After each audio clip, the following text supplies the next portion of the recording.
Invité exceptionnel avec nous en direct de Niamey, le président de la République du Niger, Mahamadou Issoufou. Merci beaucoup, monsieur le président de la République, d'accorder à TV5 Monde votre première réaction après le second tour de l'élection présidentielle qui s'est déroulée hier dans votre pays. On ne connaîtra les résultats peut-être que demain. Mais monsieur le président, vous diriez que cette élection est en quelque sorte historique ? Absolument. Il s'agit d'une élection historique dans la mesure où c'est à l'occasion de cette élection qu'il y aura une alternance pour la première fois au Niger depuis l'indépendance. Pour la première fois, un président démocratiquement élu va passer le témoin à un autre président démocratiquement élu. Et je me réjouis des conditions dans lesquelles se sont déroulées ces élections. Globalement, ça s'est déroulé dans le calme, ça s'est déroulé de manière transparente, en dehors de l'incident que vous connaissez. Malheureusement, il y a eu un véhicule qui a sauté sur un engin explosif improvisé et on a enregistré malheureusement cette mort. Mais globalement, ces élections se sont bien déroulées. Et on attend très prochainement, comme vous venez de le dire, les résultats provisoires qui vont être proclamés par la CENI. Pour vous, rien que ça, vous diriez, monsieur le président, c'est une victoire pour la démocratie, pour toute l'Afrique ?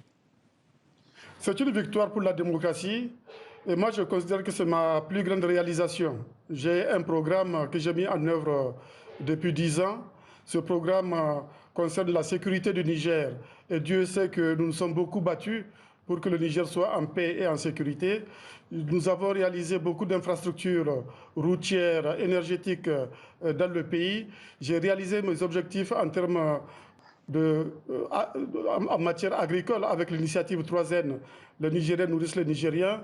On a développé le capital humain à travers l'éducation, la formation des Nigériens, la santé, la promotion de la santé, l'accès à l'eau pour les populations, la création d'emplois pour les jeunes.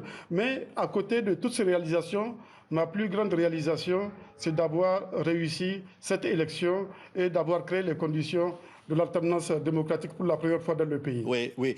Ça a été d'ailleurs salué par le président Emmanuel Macron la semaine dernière. On va reparler d'ailleurs de ce sommet du G5 Sahel. Mais vous aviez dit dès le départ, vous ne vouliez pas, je vous cite, tripatouiller la Constitution. C'est un exemple pour tous les autres chefs d'État africains ? C'est un exemple pour le monde entier. Je ne me limite pas seulement à l'Afrique.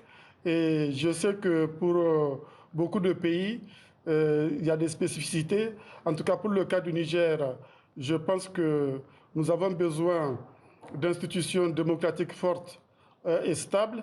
Et il ne peut pas avoir d'institutions démocratiques fortes et stables sans organisation d'élections libres et transparentes et sans alternance. Il ne peut pas avoir d'institutions démocratiques fortes s'il y a un tripatouillage, effectivement, des textes et notamment de la Constitution. Oui, monsieur le président, vous faisiez allusion à quelques instants à ces 7 agents électoraux tués lorsque leur véhicule a sauté donc sur une mine donc dans le nord, dans cette région des 3 frontières entre le Niger, le Mali et le Burkina Faso. Ça nous amène à parler de ce G5 Sahel. Cette zone-là vous inquiète toujours. Est-ce qu'on peut dire que le terrorisme recule quand même malgré cet incident ? Malgré cet incident, le terrorisme recule toujours. Rappelez-vous, il y a un an, on s'était réunis à Pau, on a mis en place notre stratégie de lutte contre le terrorisme qui se résume en 4 piliers.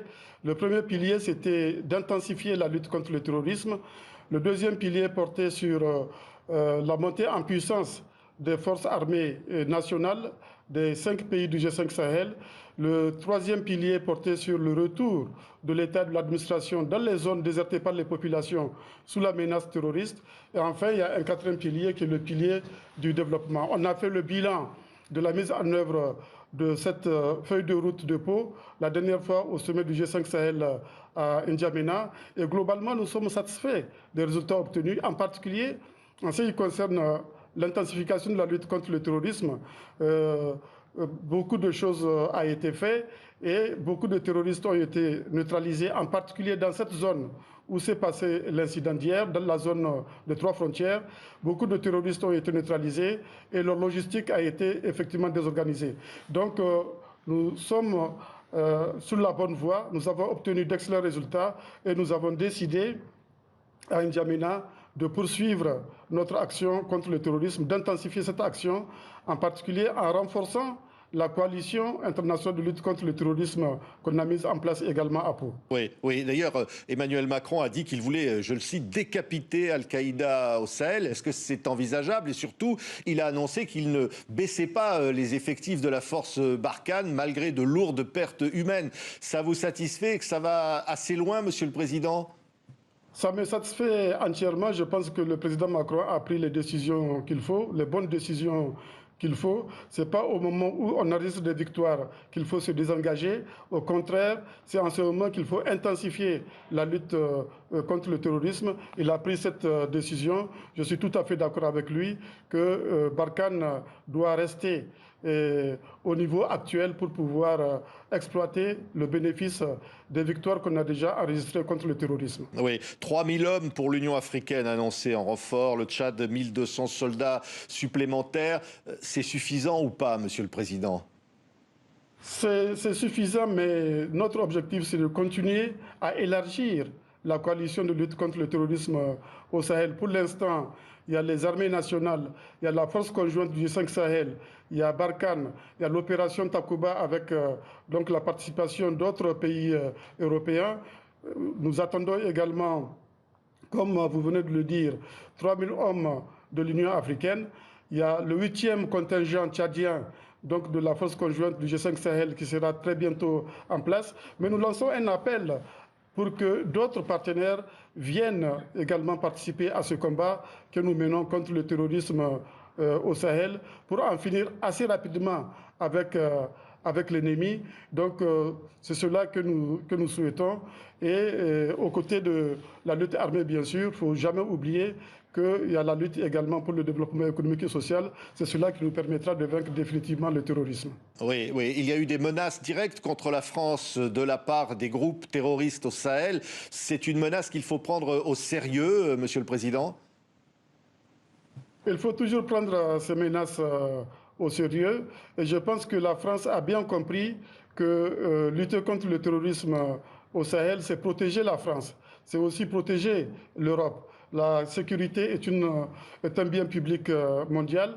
Et s'il y a un pays qui l'a bien compris, c'est bien la France. Et je ne peux qu'encourager une telle compréhension de la situation sécuritaire au Sahel. Tout dernier mot, vous avez confiance pour que le résultat de l'élection présidentielle qui va être annoncé dans les jours qui viennent soit accepté par l'ensemble de la population compte tenu du déroulement du processus électoral? Tout le monde est d'accord pour dire que les élections se sont déroulées dans de bonnes conditions. Donc nous attendons la proclamation des résultats provisoires par la CENI et je pense que toutes les conditions sont réunies pour que ces élections ne soient pas contestées. Merci beaucoup, Monsieur le Président. C'est moi qui vous remercie.